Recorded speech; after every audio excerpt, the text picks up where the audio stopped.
नमस्कार साथियों, UP RO ARO prelims का जिन छात्रों का एग्ज़ाम अच्छा हुआ है वो अपनी मेंस की तैयारी कर रहे हैं। लेकिन मेंस की तैयारी करते समय उन्हें निबंध एक बाधा के रूप में नज़र आ रहा है। उन्हें नहीं पता कि निबंध कैसे लिखें। कई सारे वीडियोस वो यूट्यूब पे सर्च कर रहे हैं, 10 से 20 वीडियोस देख लिए निबंध कैसे लिखें, ऐसे कैसे लिखें, लेकिन उन्हें लिखना नहीं आया। इसका सबसे बड़ा रीज़न ये है कि उन्होंने प्रैक्टिस कभी नहीं की इसे लिखने की, क्योंकि निबंध लिखने के लिए आपको प्रैक्टिस करनी पड़ेगी। निबंध एक रटने का विषय नहीं है। उन्होंने कई सारी किताबें पढ़ ली, बहुत सारे अच्छे अच्छे पब्लिकेशंस की किताबें पढ़ ली, लेकिन जब निबंध लिखने बैठते हैं तो उनकी कलम रुक जाती है, क्योंकि वो निबंध को रट रहे हैं। निबंध रटने का विषय नहीं है, वो हमारे समझने, सोचने, विश्लेषण करने और हमारी क्रिएटिविटी को जांचने का एक माध्यम है। एग्जामिनर ये जानना चाहता है कि आपके अंदर कितनी क्रिएटिविटी है, आप अपने विचारों को किस तरीके से प्रस्तुत कर सकते हो।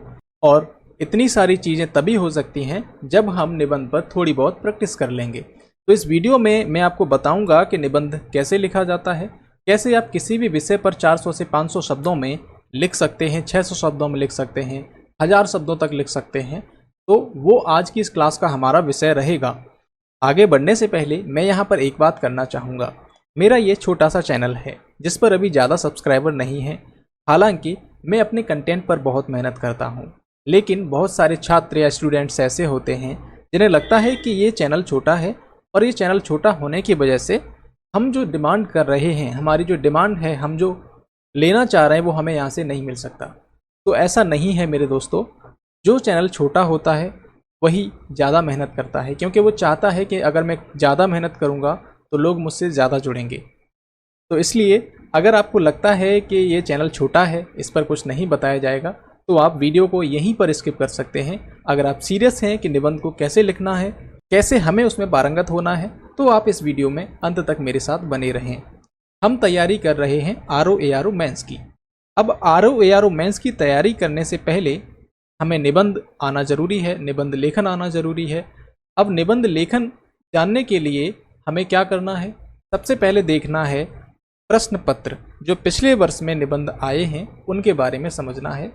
उसके बाद हम देखेंगे इसका सिलेबस क्या है, फिर हम समझेंगे निबंध कैसे लिखा जाता है और निबंध लेखन की प्रैक्टिस कैसे करें। ये हमारे इस क्लास के चरण होंगे। यहाँ पर हम सबसे पहले 2021 का ये जो पेपर है हिंदी निबंध का, आरओ एआरओ के अंतर्गत आया है, इसको समझेंगे।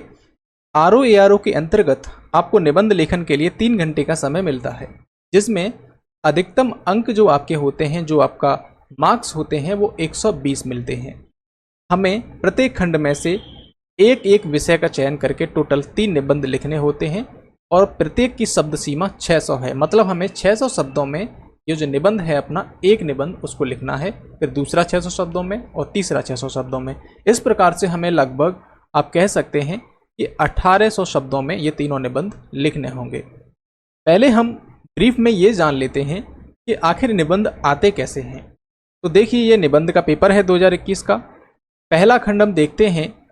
इसमें आप देखिए, पहला खंड में आप देखेंगे क साहित्य और संस्कृति का अंतर संबंध। अब ये डायरेक्ट जो लाइन है पहली वाली सिलेबस से उठाकर यहाँ पर रख दी है। तो यहाँ पर कई सारे ऐसे निबंध भी आते हैं जो डायरेक्ट सिलेबस से उठाकर रख दिए जाते हैं। दूसरा है शिक्षा और नैतिक मूल्य, वर्तमान राजनीति का परिदृश्य और उसका भावी प्रभाव क्या होगा, इस पर निबंध है। दूसरे खंड में आप देखोगे समसामयिक परिप्रेक्ष्य में पर्यावरण परिरक्षण, प्रदूषण निवारण की महत्ता, गरीबी रेखा की तलाश, सामाजिक समता का प्राथमिक प्रयास, भारतीय जनजीवन की विविध चुनौतियां क्या हैं, इस पर निबंध है। ऐसे ही आपका तीसरा खंड है तृतीय विश्व युद्ध। हमारे 2 विश्व युद्ध हुए हैं, लेकिन थर्ड वर्ल्ड वॉर की कल्पना भी समाचारों में आप देखते रहते हैं। तो यहाँ पर आपको ये देखने को मिला है तृतीय विश्व युद्ध की आशंका और भारत की नीति क्या होगी इसके बारे में, स्थानीय बनाम भूमंडलीय, प्राकृतिक आपदाएं और हमारी तैयारियां। तो इस प्रकार से हमारे जो प्रश्न हैं निबंध के वो पूछे जाते हैं। हमें इनमें से एक एक निबंध लिखना होता है प्रत्येक खंड में से 600 शब्दों में। टोटल पूर्णांक 120 का होता है, समय होता है 3 घंटे का। तो इस प्रकार से हम कह सकते हैं कि एक निबंध के लिए हमें 1 घंटे का समय मिलता है। 1 घंटे में हमें 600 शब्द लिखने होंगे। तकरीबन एक पेज में 100 शब्द आ सकते हैं। तो इस हिसाब से ये जो है 6 पेज में एक निबंध आपका आ जाएगा। दूसरे नंबर पर हम यहाँ पर अब समझते हैं इसका सिलेबस कि RO ARO ऐसे का सिलेबस क्या है आखिर। तो देखिए, हिंदी निबंध का सिलेबस है RO ARO मेंस का। समय 3 घंटे, पूर्णांक 120 मिनट, जैसा कि मैंने आपको पहले बताया। यहाँ पर निबंध में आप देखोगे कि पहले खंड में दे रखा है कि साहित्य और संस्कृति से निबंध आ सकता है, सामाजिक क्षेत्र से निबंध आ सकता है, राजनीति के क्षेत्र से आ सकता है, विज्ञान, पर्यावरण और प्रौद्योगिकी ये दूसरे खंड में है, यहाँ से प्रश्न आ सकते हैं। आर्थिक क्षेत्र से आ सकते हैं, कृषि एवं व्यापार से भी आपके निबंध आ सकते हैं।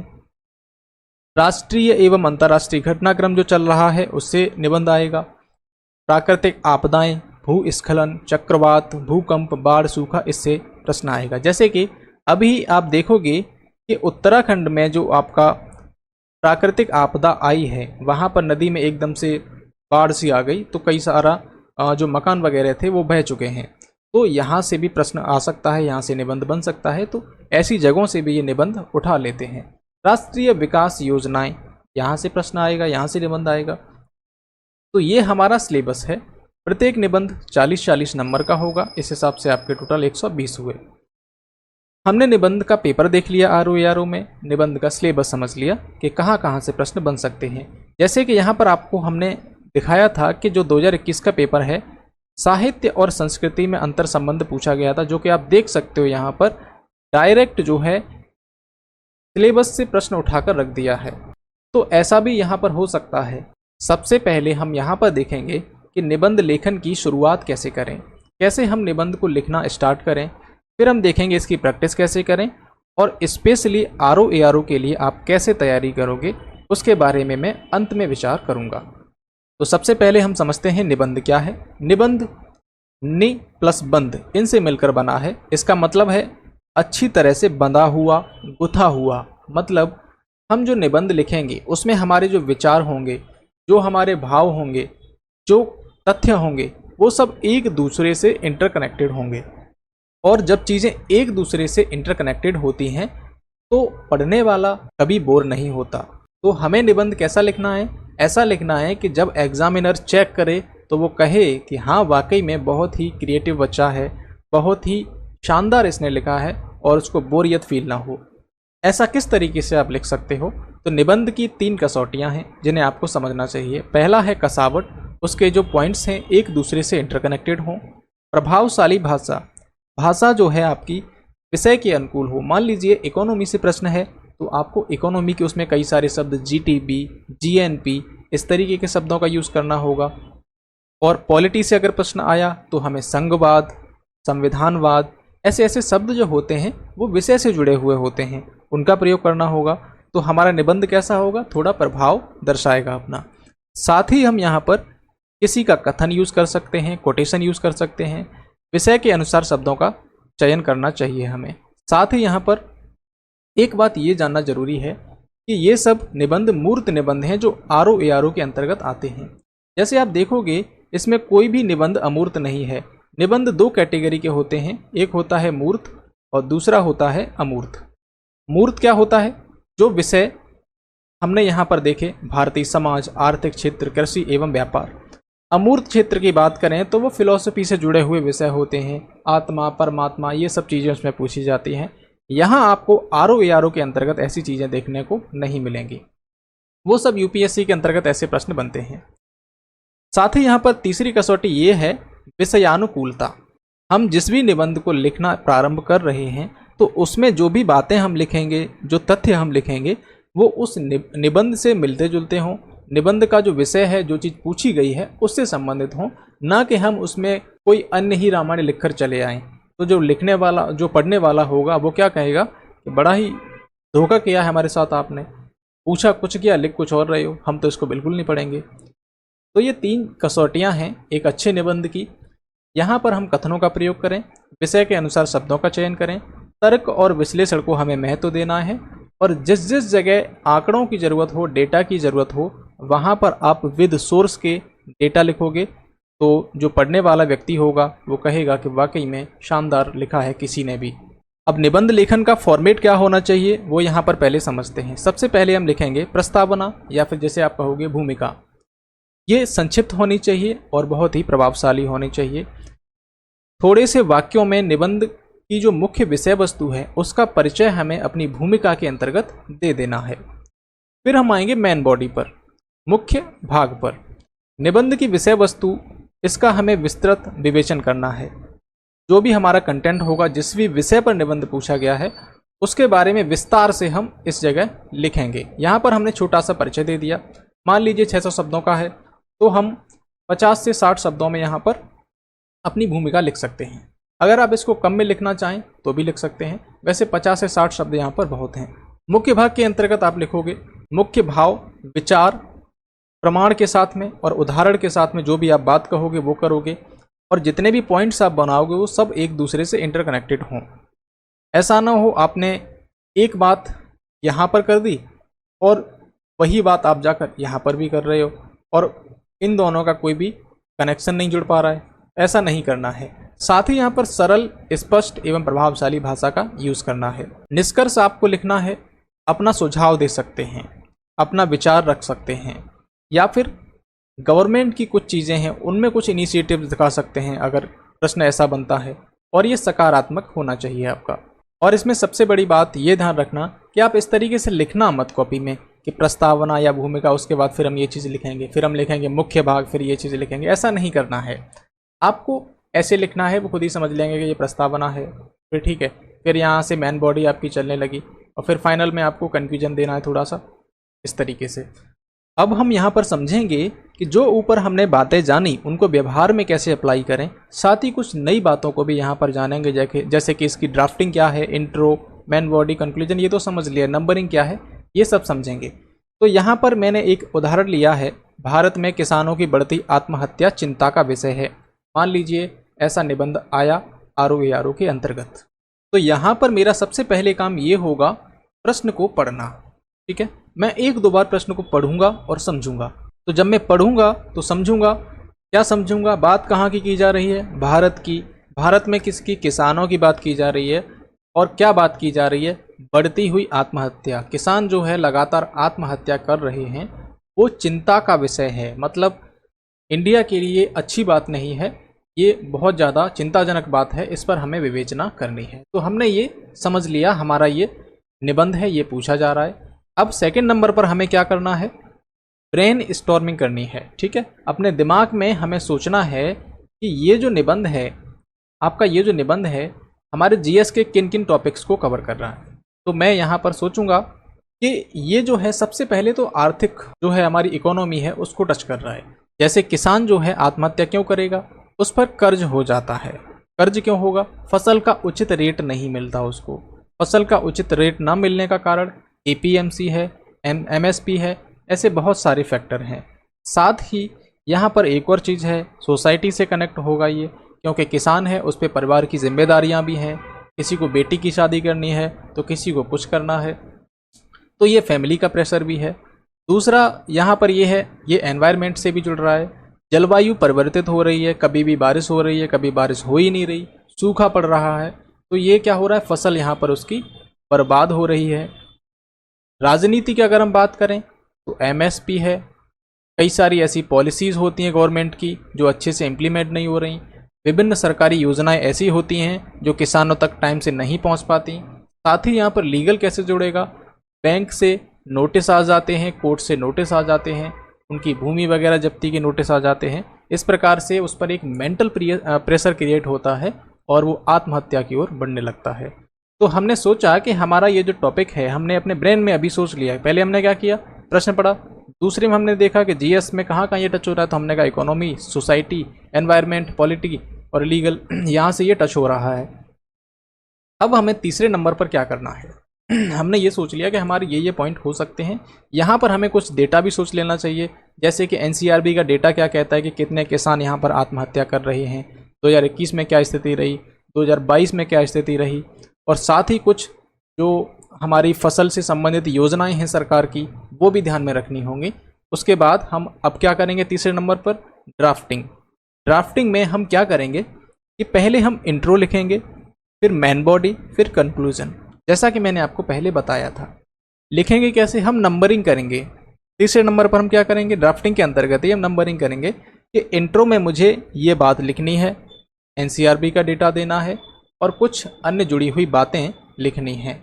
मेन बॉडी के अंतर्गत मैं उसके कारण बताऊंगा, फिर हम उसके प्रभाव बताएंगे और उपाय बताएंगे, ठीक है, और उसके लास्ट में हम निष्कर्ष बताएंगे, कंक्लूजन। तो ये हमने नंबरिंग कर ली। नंबरिंग में हमने देखा कि कारणों के अंतर्गत हमें सबसे पहले क्या बताना है, फिर सेकंड कारण क्या बताना है, तीसरा कारण क्या बताना है। प्रभाव में भी ऐसे ही हमने कर लिया कि कैसे कैसे बताना है। तो इससे फ़ायदा क्या होगा कि जब हम लिखने बैठेंगे तो हमारी जो पेन है वो कभी स्टॉप नहीं होगी और हमारे जो पॉइंट हैं वो इंटरकनेक्टेड रहेंगे एक दूसरे से। ये सब कितना समय लगेगा आपको करने में? 1 घंटे का टाइम मिलेगा एक निबंध लिखने के लिए 600 शब्दों का। तो मैं समझता हूँ कि ये आपके लिए पर्याप्त समय है। अगर आप ड्राफ्टिंग में इस सब चीज़ों को सोचने में 5 मिनट भी दे देते हो तो कोई दिक्कत की बात नहीं है, ठीक है। 5 मिनट में आप इन सब चीज़ों को कंप्लीट कर लें, उसके बाद निबंध लिखोगे तो आप ये समझ लीजिए आपने अपने 10 मिनट करीब बचा लिए अगले निबंध के लिए। अगर आप बिना इस तरीके से करके निबंध लिखोगे, ड्राफ्टिंग नहीं करोगे, नंबरिंग नहीं करोगे, उनके पॉइंट्स को नहीं सोचोगे, तो आप जो है आगे फंस जाओगे। थोड़ा सा लिखने के बाद आपकी पेन रुक जाएगी। तो हमें ये चीज़ करनी है और ये सब कैसे होगा? प्रैक्टिस करने से होगा। अब कहोगे आप कि सर इसका हमें थोड़ा सा बता भी दीजिए, थोड़ा रियल एग्जाम्पल दे दीजिए कि इसको कैसे लिखें। तो मैं यहाँ पर बता देता हूँ आपको। जैसे मैं सबसे पहले लिखूँगा प्रस्तावना। मैं यहाँ पर वर्बली आपको बताऊँगा, लिख तो सकता नहीं हूँ इतना। तो प्रस्तावना में मैं लिखूँगा यहाँ पर कि किसानों द्वारा आत्महत्या एक चुनौतीपूर्ण मुद्दा है। मैंने इसी बात का समर्थन किया, चिंता का विषय है, क्योंकि भारत एक कृषि प्रधान देश है। यहाँ पर 48.9% आबादी जो है उसको रोजगार कृषि देती है। इसके बाद में एनसीईआरटी का डेटा लिखूंगा। उसमें लिखूंगा मैं कि 2021 के आंकड़ों के अनुसार 1995 से 2024 के बीच में लगभग 3 लाख किसानों ने आत्महत्याएं की हैं। 2022 का डेटा भी मैं यहाँ पर दे सकता हूँ। एनसीईआरटी के 2022 के आंकड़ों के अनुसार किसान आत्महत्या के इस वर्ष 11,290 मामले दर्ज किए गए। तो ये मैंने आंकड़ा दे दिया। मैं यहाँ पर यह भी लिख सकता हूँ भारत में महाराष्ट्र में ये सब घटनाएं अत्यधिक हो रही हैं। इंटरव्यू मैंने ये सारी चीज़ें बता दी। अब मैं बात करूँगा मेन बॉडी में कारणों पर। कारण लिखूंगा मैं पहले। सबसे प्रमुख कारण होता है उसके ऊपर कर्ज। कर्ज का जाल होता है, उसके ऊपर लगातार कर्ज बढ़ता रहता है, ब्याज बढ़ती रहती है। साथ ही बैंकों से उसको कर्ज तो मिलता नहीं है, साहूकार और ये सब लोग जो होते हैं उसका शोषण करते रहते हैं। साथ ही यहाँ पर मैं एक और कारण लिखूंगा, कृषि की अनुत्पादकता। कृषि में प्रोडक्टिविटी घट रही है, उसके बारे में लिखूंगा।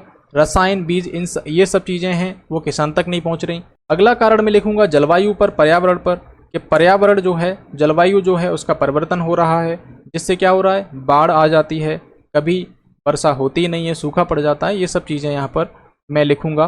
चौथा कारण मैं सामाजिक लिखूंगा। सामाजिक में मैं कहूँगा कि किसान पर अपने पारिवारिक दायित्व भी होते हैं। किसी को बेटियों की शादी करनी है तो कोई शराब की लत में भी लग जाता है, जिस कारण से उस पर और ज़्यादा मेंटल प्रेशर होता है।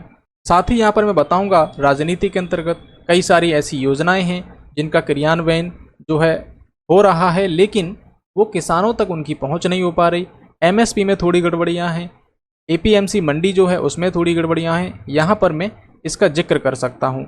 इससे क्या हो रहा है, उस पर एक मेंटल प्रेशर क्रिएट हो रहा है। साथ ही लीगल के अंतर्गत मैं बैंक से नोटिस, कोर्ट से नोटिस, इसके बारे में भी जिक्र कर सकता हूँ। अब मैं आऊँगा प्रभाव पर। प्रभाव क्या होगा, तो इससे भारत का जो कृषि उत्पादन है वो कम होगा, ग्रामीण जो अर्थव्यवस्था है वो कमज़ोर होगी।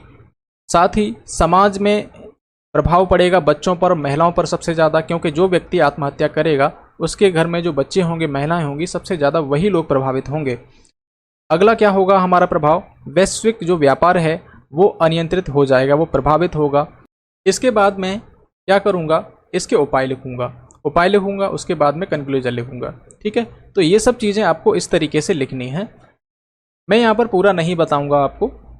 अब सबसे महत्वपूर्ण विषय पर हम बात करते हैं कि ये सब प्रैक्टिस कैसे करें हम। उसके बाद हम समझेंगे कि आरओ के लिए स्पेशली कैसे प्रैक्टिस करें। तो देखिए, निबंध लेखन की प्रैक्टिस के लिए आपको क्या करना है, सबसे पहले करना है आपको लिखना शुरू करना है। हमें डर होता है किसी भी चीज़ को करने से पहले कि हम ये कर पाएंगे कि नहीं कर पाएंगे, और इसी चक्कर में हम 2-3 दिन बर्बाद करते हैं, डिमोटिवेट होकर किसी भी चीज़ को नहीं करते। सबसे पहले आप लिखना शुरू करिए। चाहे आप अपने गांव पर लिखिए, अपने आप पर खुद पर लिख लिए, अपने किसी भी दोस्त के ऊपर लिख लीजिए, ठीक है, अपने आसपास जो भी चीज़ें हैं उनके ऊपर लिख लीजिए। आप लिखना प्रारंभ कीजिए किसी भी टॉपिक पर। शुरुआत में आप 100 से 200 शब्दों में लिखिए, फिर 300, 400, 500, 600, इस तरीके से आप अपनी जो शब्दों की सीमाएं बढ़ाते जाइए। साथ ही इसमें क्या करना है, आपको जो मैंने आपको रूल्स बताए थे उन्हें फॉलो करना है। कंक्लूजन, मेन बॉडी, निष्कर्ष, साथ ही आपको ब्रेन स्टॉर्मिंग करनी है, नंबरिंग करनी है। ये सब चीज़ें आप फर्स्ट डे से ही स्टार्ट कर दोगे जब आप लिखना प्रारंभ करोगे। धीरे धीरे आप जब 10 से 20 निबंध इस तरीके से लिख लोगे तब आप में एक मोटिवेशन आ जाएगा और आप समझ पाओगे कि मैं निबंध लिख सकता हूँ।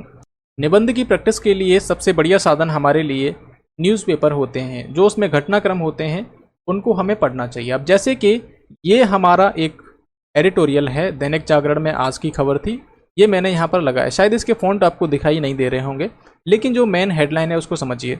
आपदाओं से जूझता उत्तराखंड। तो उत्तराखंड में जो अभी आपदा आई है उसके बारे में इसमें चर्चा की गई होगी। अब इसे क्या करना है, इसे हमें पूरा पढ़ना है।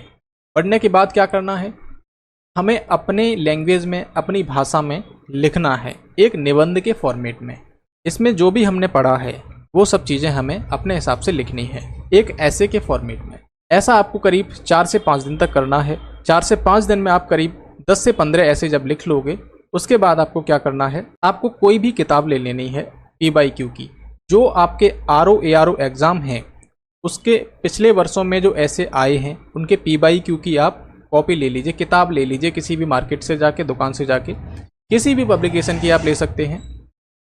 उनसे कहिए कि पिछले वर्षों में जो RO ARO का निबंध का पेपर हुआ है उसका सॉल्व पेपर मुझे दे दीजिए, जिसमें व्याख्या सहित वो निबंध हो, उनमें लिखा हो किस प्रकार से उसको सॉल्व किया गया है। तो आपको वो प्रश्न भी पढ़ने हैं, साथ ही उनका सॉल्यूशन भी पढ़ना है कि निबंध आखिर लिखा कैसे है इस किताब में। और उसको रीड करने के बाद उसे आप क्या करोगे, अपनी भाषा में लिखने का प्रयास करोगे। और वही सारे नियम, ड्राफ्टिंग, ब्रेनस्टॉर्मिंग और उसका नंबरिंग, ये सब चीज़ें आपको उसमें ध्यान में रखनी होंगी। जितने भी आप निबंध लिख सकते हैं वो लिखने का प्रयास कीजिए, क्योंकि जितना ज़्यादा आप लिखेंगे उतनी ज़्यादा आपके अंतर्गत निबंध लिखने की जो क्रिएटिविटी है वो बढ़ती चली जाएगी। जब भी आप पेपर से या फिर किसी एडिटोरियल से निबंध लिखने का प्रयास करोगे तो यहाँ पर सबसे ध्यान देने वाली बात यह है कि हमको राजनीतिक रूप से तटस्थ रहना है। इसमें कई सारी पॉलिटिकल आइडियोलॉजी भी होती हैं, कई बार किसी राजनीतिक दल का समर्थन भी यहाँ पर होता है। तो इन सब चीज़ों से हमें तटस्थ रहना है, अलग रहना है। हमें मेन टॉपिक पर ध्यान देना है और हमारे ऐसे में मेन टॉपिक दिखना चाहिए, ना कि हमें पॉलिटिक्स उसमें लिखनी चाहिए। तो ये है आपका प्रैक्टिस का तरीका। RO ARO के लिए मैंने आपको बताया कि प्रीवियस ईयर में जितने भी आपके ऐसे पूछे गए हैं उनकी एक आप बुक लीजिए और उस बुक को पढ़ना स्टार्ट कीजिए। और उस किताब को पढ़ने के बाद जो निबंध हैं उसे अपने लैंग्वेज में लिखने का प्रयास करें। साथ ही आप मॉडल जो निबंध हैं उनकी भी आप किताब ले सकते हैं, चाहे किसी भी पब्लिकेशन की ले लीजिए, जो भी आपको अच्छी लगती हो उसको पढ़ते रहिए। मैं इस चीज़ के लिए मना नहीं कर रहा, लेकिन जब तक आप प्रैक्टिस नहीं करोगे तब तक आप निबंध नहीं लिख सकते। तो जो मॉडल निबंध की किताब हैं, चाहे आप घटना चक्र ले सकते हैं या फिर अन्य पब्लिकेशन की ले सकते हैं, तो ये सब जो है आप पढ़ते रहिए, साथ ही प्रैक्टिस भी इस तरीके से करते रहिए। और प्रैक्टिस करने के बाद जो भी आप निबंध लिखोगे उसको चेक कराना भी बहुत ज़रूरी है। आप किसी अपने मित्र से चेक करा सकते हैं, कोई भी आपका सहपाठी हो उससे चेक करा लीजिए, अपने टीचर से चेक करा लीजिए कि सर मैंने इस तरीके से निबंध लिखा है, इसमें कुछ कमियां निकालिए या फिर मैं इसको क्या सुधार कर सकता हूं। क्योंकि हम जब चीज़ें लिखते हैं या फिर हम कुछ भी करते हैं तो हमारी जो गलतियां होती हैं उनको दूसरा बहुत जल्दी नोटिस कर सकता है, तो इसलिए आप चेक कराना। साथ ही यहाँ पर कुछ इंपॉर्टेंट बातें ये हैं, जैसे कि आपको कुछ कथन याद कर लेने चाहिए, कोटेशन याद कर लेनी चाहिए, जैसे कि विवेकानंद हुए या फिर महात्मा गांधी हुए जो आपके पॉलिटिकल लीडर हैं, या फिर आपके जो कुछ पर्यावरणविद होंगे उनके आप कोटेशन याद कर सकते हो। तो ऐसे करीब 50 से 100 कोटेशन आप याद रखिए, उनको आप यूज़ करेंगे तो आपका जो निबंध है बहुत ही प्रभावपूर्ण लगेगा। कुछ हाल की घटनाओं का उनमें आपको उदाहरण दे सकते हैं। तो जो भी आप निबंध पढ़ोगे, जैसे मान लीजिए आपने कोई भी न्यूज़ पढ़ी, तो उसको आयाम सोचिए, ये कहाँ कहाँ टच कर रहा है हमारे एग्ज़ाम में। हमारे एग्ज़ाम में इकोनॉमी से कर रहा है, सोसाइटी से कर रहा है, पर्यावरण से कर रहा है या फिर पॉलिटी से कर रहा है। तो ये सब चीज़ें किसी भी पॉइंट को जैसे आप पढ़ोगे उसको ध्यान में ला के रखोगे। जैसे कि आपको आपदाओं से जूझता उत्तराखंड ये पढ़ोगे आप, तो इसमें आप ध्यान दोगे कि GS में कहाँ कहाँ से ये टच कर रहा है। मुझे लगता है कि निबंध समझने के लिए, निबंध की प्रयास करने के लिए, निबंध लिखने के लिए इतना सब कुछ जो आपको मैंने बताया वो पर्याप्त है। क्योंकि आप जितनी ज़्यादा वीडियो देखोगे, जितने ज़्यादा लोगों से पूछोगे, उतने ही कंफ्यूज होगे। सबसे प्रमुख बात ये है कि आप प्रैक्टिस स्टार्ट करें अपनी, क्योंकि बिना प्रैक्टिस के आप कभी भी निबंध नहीं लिख पाओगे। चाहे आप 1 पेज लिखो, चाहे 2 पेज लिखो, लेकिन लिखना प्रारंभ करो। वीडियो में अंत तक बने रहने के लिए आप सभी का बहुत बहुत धन्यवाद। मैं मिलता हूँ आपसे अगले वीडियो में। वीडियो को लाइक, शेयर एंड सब्सक्राइब करना ना भूलें। धन्यवाद।